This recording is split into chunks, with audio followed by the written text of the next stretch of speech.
The Chicago White Sox had an opportunity to win the series on Thursday afternoon, but instead they were embarrassed by the Houston Astros. Sox lost 21-5. Lucas Giolito had a miserable, troubling outing, and the offense, especially with the bases loaded, caused immense amounts of frustration. Despite all of what happened on Thursday, the White Sox have a chance to finish the weekend in first place, but it will not be easy. You are Locked On White Sox, your daily Chicago White Sox podcast, part of the Locked On Podcast Network, your team every day.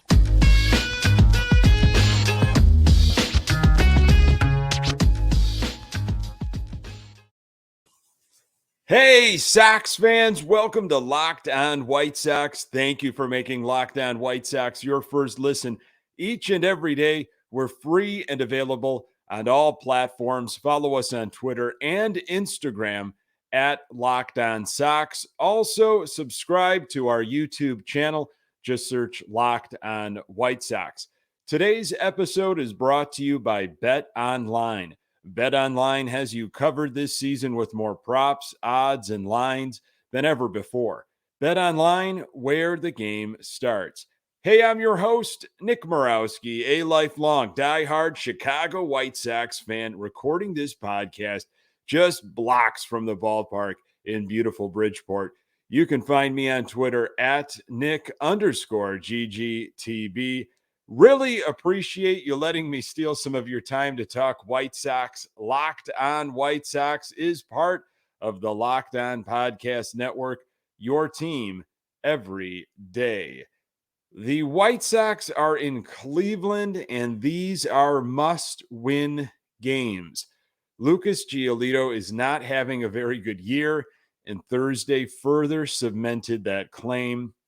And it would be very useful if the White Sox could simply erase their memory. Wow. If you are listening to this episode, thank you very much. After Thursday afternoon's game, give you a lot of credit. You're just as crazy as I am and just as passionate about these Chicago White Sox, despite what we witnessed on Thursday. State of the Sox, 61-58. 2.5 games back in the AL Central, chasing the Cleveland Guardians.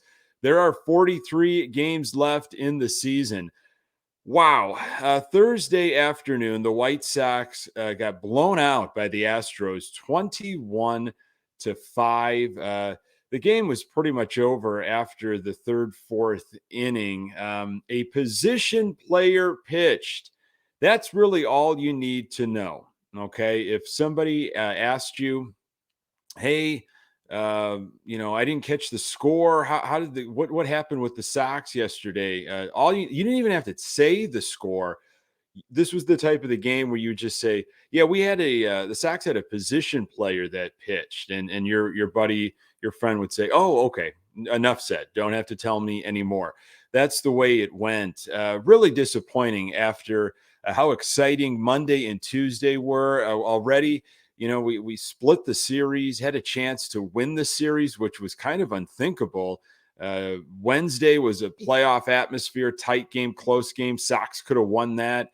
And Thursday, not even close. This was from Scott Merkin, who covers the White Sox, of course, for MLB.com. Houston's 21 runs and 25 hits were season highs allowed by the White Sox. It was the 7th time in franchise history the White Sox allowed at least 21 runs, and it fell one shy of the club worst of 22 from July 26, 1931 against the Yankees.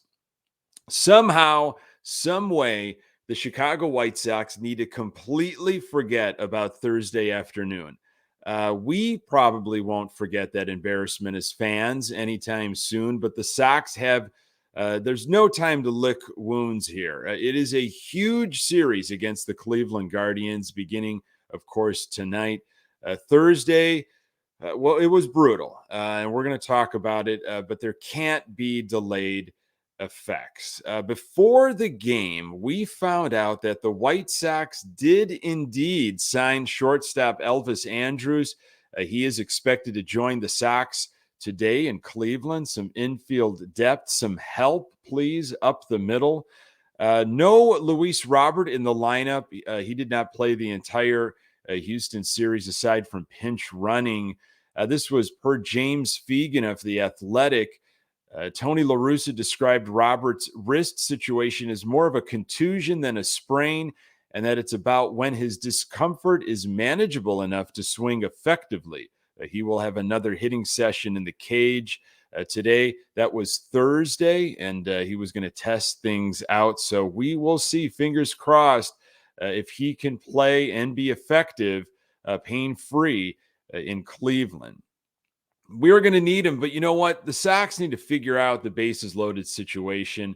They got to figure out runners in scoring position.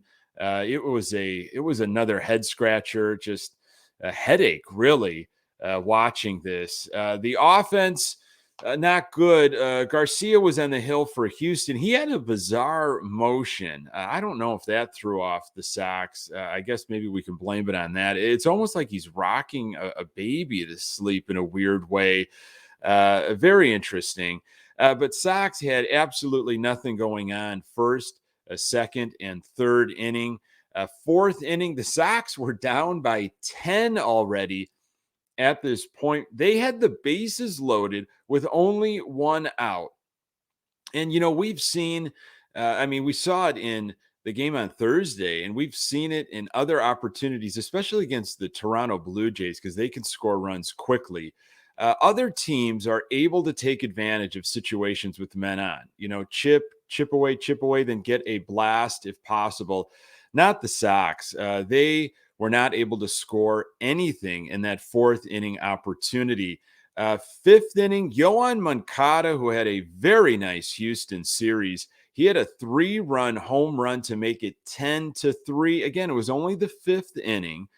Sixth inning, it's 12-3 at this point, Houston. Sox had the bases loaded with nobody out. Andrew Vaughn, he hit into a double play. 1 run did score. Abreu eventually flew out to center to end the inning. That's it.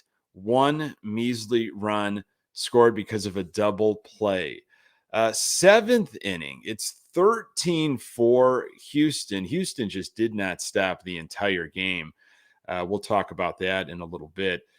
Sox, though, had bases loaded in the seventh. Again, nobody out. Zavala had the count in his favor, 3-0. And he struck out. Then Romy Gonzalez with a sac fly scores Moncada.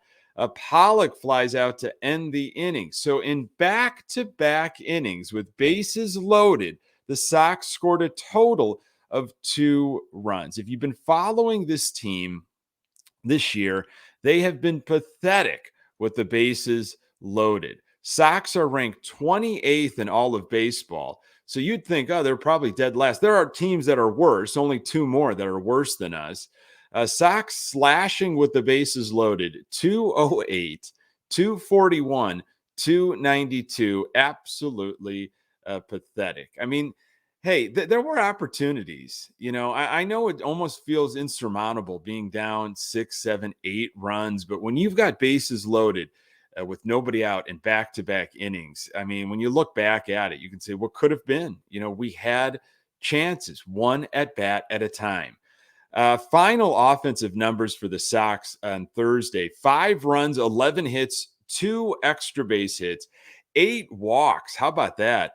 10 strikeouts. White Sox were 3 for 11 with runners in scoring position, and they left 12 runners on base.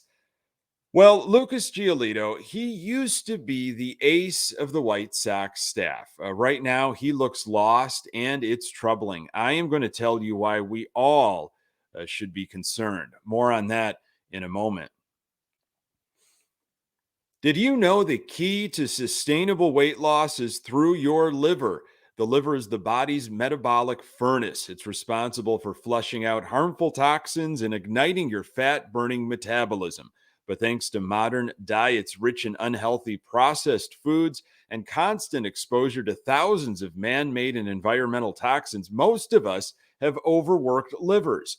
But now it's easy to rejuvenate your liver health and reignite your metabolism thanks to Liver Health Formula by Pure Health Research. Liver Health Formula contains 8 liver boosting super nutrients, all of which work together to wake up a sluggish liver and to turn it into a toxin flushing and fat burning machine. No more bloated belly, no more uncomfortable digestion, no more feeling tired and low on energy all the time. And best of all, Liver Health Formula makes it easier to maintain a healthy body weight long term. As a listener of this podcast, you can try Liver Health Formula risk-free today and get a free bottle of Curb Fit with your order. Curb Fit is a safe and all-natural appetite suppressant, making it easy to say no to naughty foods. This makes it the perfect complement to Liver Health Formula. Go to getliverhealth.com/MLB to learn more. Again, that's getliverhealth.com/MLB to try Liver Health Formula completely risk-free and claim your free bottle of Curb Fit with your order. Lucas Giolito, in his last 9 starts coming into Thursday afternoon's game, he had a 4.32 ERA, only gave up 3 home runs. Those last 9 starts, much different than his first 12 starts. However, Lucas Giolito has not been very good this year, let's be honest, especially at home. He has had flashes of his previous self, but no large body of work this year that makes me excited. Thursday game was a nightmare, and here is how it went down. First inning was not bad. Kind of got you a little excited. Hey, this might be something for Lucas. Maybe he can calm the Astros. One pitch, 1 out to start the game. Then he struck out Gurriel, walked Alvarez, then struck out Bregman. Bregman was hot and bothered, as was the Houston Astros bench. Giolito, 19 pitches, pretty clean inning. Second inning, things start to unravel. Solo home run by Mancini with 1 out. I mean, a 92 mile per hour fastball, pretty middle from Giolito. That's going to get crushed. After the home run, he did settle down and got out of the inning without any more damage. But then came the third inning. Giolito had 35 pitches coming into this inning, struck out McCormick, allowed an Altuve hit, then a double from Gurriel, runners on second and third with only 1 out, struck out Alvarez. Now Bregman with 2 outs. Bregman rips a 93 mile per hour fastball to right field, 2-run score. It was 3-0 Houston. Location issues for Giolito. Slider down the middle, 92, 93, sometimes 94 miles per hour down the middle, missing with the breaking ball. He was at 60 pitches, and then Katz had to make a visit. With a runner on second, Gio went from the windup. He must have just been completely confused and rattled. So Bregman swiped third. Astros are really good about that. They will take an extra base on you if you fall asleep. Giolito looked frustrated. He looked like he was lacking some focus. Then Tucker smashes a full count 92 mile per hour fastball to right field. Gonzalez could not make a play. It's 4-0 Houston. Giolito threw 35 pitches in that inning. He did come out for the 4th inning. Houston led off with a double on a hanging breaking ball. Vasquez singles, runners on the corners with nobody out. Then McCormick hits one that Moncada can't handle, and Houston scores another run, making it 5-0. That was it. Tony La Russa comes to get Giolito at that point. Velasquez enters the game, and it continued to go downhill. It was the first time a Sox pitcher did not go at least 5 innings in 12 days. Lucas Giolito's final line, 3 innings, 8 hits, 7 earned runs. I wish it was 2. 7 earned runs, 1 walk, 5 strikeouts, and Giolito, the supposed ace of the staff coming into this season, with an ERA of 5.34. This was Giolito on the loss and his performance. It's disappointing. Tough way to lose. It's all I got. Obviously, I didn't do my job. It was pretty terrible. I didn't think my stuff was very good either, but I missed locations and they hit it hard. That's generally the story of how it went. You have to locate, and I didn't do that. A lot of fastballs trying to go in and missing middle, stuff like that. And they didn't miss, gave up a lot of runs. No, Houston did not miss. And that's what good teams do. They capitalize on every little thing you do. You miss a location, it is going to get hit hard. And that's what the Astros did. Also, when you miss with a 70 or a 93, mile per hour fastball, it's going to get crushed. This was La Russa on Giolito. I found this to be an interesting quote. You take the ball 30 some times and you are going to have a day where it just doesn't work, La Russa said. That was today. For him, you have an offense like that. It makes you pay early and often. I am sorry there, but Giolito has not had back-to-back quality starts all season long. I'm not sure what Tony La Russa is talking about. A day? Talk about several days and several nights. Giolito has not looked right for an extended period of time. Again, there's been some flashes, but have not seen vintage Giolito. Wondering if it's in there somewhere. Velasquez out of the bullpen, 3 innings, 6 hits, 5 earned runs, 0 walks, 2 strikeouts, and 2 home runs. Ruiz 2 innings, 5 hits, 5 earned runs, 2 walks, a strikeout, and a home run. And Josh Harrison, that position player, 1 inning, 6 hits, 4 earned runs. Houston's offense, 21 runs, 25 hits. They make you pay when you give them extra outs and capitalize with runners in scoring position. Houston was 14 for 19 with runners in scoring position. The White Sox have not been in first place since April 20th. I'm going to tell you why these 3 games in Cleveland are must wins. More on that in a moment. BetOnline.net is the fastest and easiest way to check in on all your betting needs. Find all your favorite sports and events at the #1 online source for odds, lines, and games. Find reviews and news of every league, including Major League Baseball, NFL, NBA, NHL, combat sports, esports, and even golf. BetOnline continues to be the top online resource for all your sports wagering information. From live in-game betting scores and podcasts, they have you covered. Head to BetOnline today or use your mobile device to learn more about the action happening today.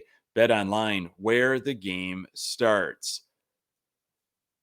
It is a big series in Cleveland starting tonight with Lance Lynn on the hill. Cleveland, they do not match up well against the White Sox, or maybe the White Sox don't match up well against Cleveland. Cleveland makes the most out of what they got. They hustle, they take extra bases, they have solid pitching, and they are a well-coached baseball club. They don't beat themselves, they don't make mistakes. White Sox are 5-8 this season against Cleveland, and they are 2-5 in Cleveland this season. Here are the White Sox probable starters. You got Friday night, Lance Lynn on the hill. Had a really bad start against Cleveland and a really good one against Cleveland this year. Lynn's last start was against Detroit on August 14th. 6 innings, 2 earned runs, 0 walks, 7 strikeouts. That's a nice line. I'd like him to repeat that on Friday. Saturday, Johnny Cueto, the magician, coming off that amazing start against Houston. Excited for that. And then Sunday, it's an early game. Dylan Cease on the hill needs to limit his pitches, not be so fine, and not let Tuesday's showdown with Verlander carry over. The White Sox are 2.5 games back heading into Friday night's action. They do have Minnesota in front of them. So if things go right, and there's several different ways this needs to go right, there is a chance the White Sox could be in first place by Sunday afternoon. That is crazy. Folks, thank you so much for making this podcast part of your daily routine. You can find the Locked On White Sox podcast absolutely everywhere you find your podcasts. We are on Twitter and Instagram at Locked On Sox. You can find me on Twitter at Nick_GGTB. Thanks for making Locked On White Sox your first listen. Now make your second listen the Locked On MLB podcast. MLB expert Paul Francis Sullivan brings humor, passion, and unique perspective on every team and the biggest stories around the league. Follow the #1 daily league-wide podcast, Locked On MLB, on the Odyssey app, YouTube, and wherever you get your podcasts. Coming up on the next episode, I will recap the weekend that was in Cleveland, hopefully be talking about a White Sox sweep. Really appreciate you making time for the Locked On White Sox podcast. I'm Nick Morawski, and until next time, go Sox.